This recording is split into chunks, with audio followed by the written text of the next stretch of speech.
স্বামীজি সর্বদাই বলতেন যে আমাদের দেশের এই অবনতি এই কারণে আমরা শক্তিকে তার যোগ্য সম্মান দিতে পারি না।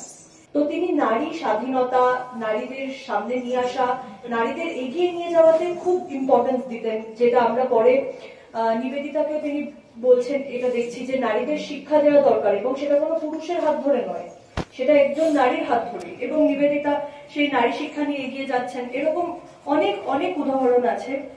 সেরকমই একটা সময় ছিল তেভাগা আন্দোলন, যখন সম্ভবত দেশভাগের আগে শেষবার হিন্দু মুসলিম কাঁধে কাঁধ মিলিয়ে লড়েছিল। তেভাগা অর্থাৎ তখন তো ভাগ চাষীদের একটা খুব ক্রাইসিস চলছিল, জমিদাররা বেশিরভাগ ফসলটা নিয়ে নিত। তো এই তেভাগার মূল বক্তব্য ছিল হচ্ছে যে যেহেতু জমিতে শ্রম আমরা দিচ্ছি, কাজে 3 ভাগ ফসল আমাদের এবং 1 ভাগ যে জমিটা আপনি আপনার ক্ষমতার দ্বারা কিনেছেন বা অধিকার করে নিয়েছেন খারাপ ভাবে, অন্যায় ভাবে, সে 1 ভাগ আপনাদের।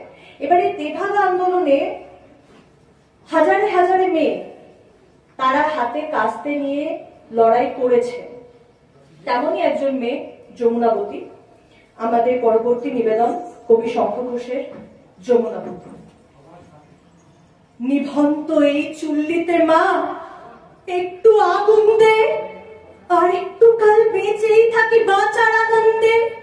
নতুন নতুন পায়রাগুলি খাঁচাতে বন্দি, 2-1 মুঠো ভাত পেলে তা ওড়াতে মন্দি।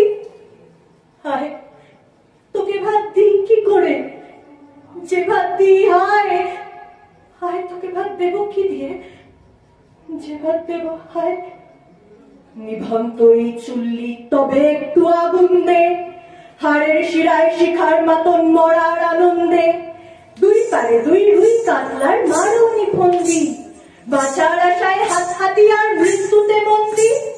বর্গিনা টর্গিনা জমকে কে সামলায়, ধার চকচকে থাবা দেখছো না হামলায়। যাসনে ও হামলায় যাসনে,